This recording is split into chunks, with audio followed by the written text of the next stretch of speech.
Hello everyone, welcome to this question where we are given ABCD is a rectangle and all the sides are given, yeah? So let's see what do we need to find?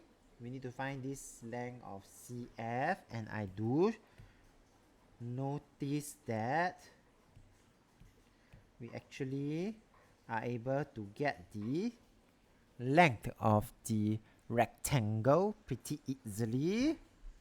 So from here, right, you could then see that for part A, it is pretty straightforward. CF will be equals to 3 plus 5 minus away my 6. Why? Because AB and DC are opposite sides of a rectangle, right? And so they are equal to each other.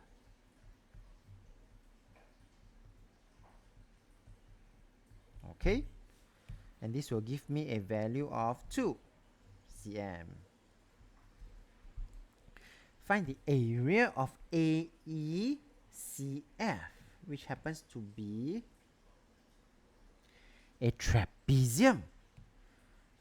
So now that I've gotten this as 2, and this is my parallel lines, and I also have my height 5. I just need to make sure that they are indeed perpendicular to the two parallel sides.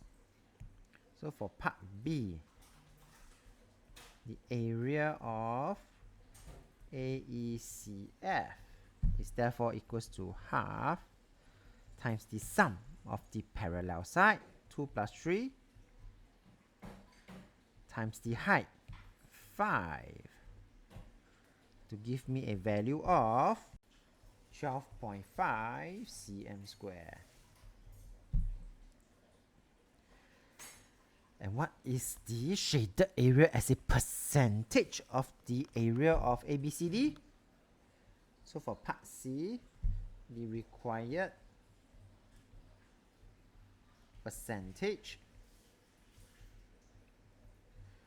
is equals to the shaded area. In this case, the shaded area is this AECF, 12.5, over the area of ABCD. ABCD is the whole thing, and we do have our length and breadth, yeah, which is 8 times 5. This is the area of ABCD, the rectangle. And because they want percentage, right, multiplied by 100%. And the percentage is equals to 31.25%. With that, we have come to the end of this video. If you like this video, do give it a thumbs up. Thank you for watching and have a nice day.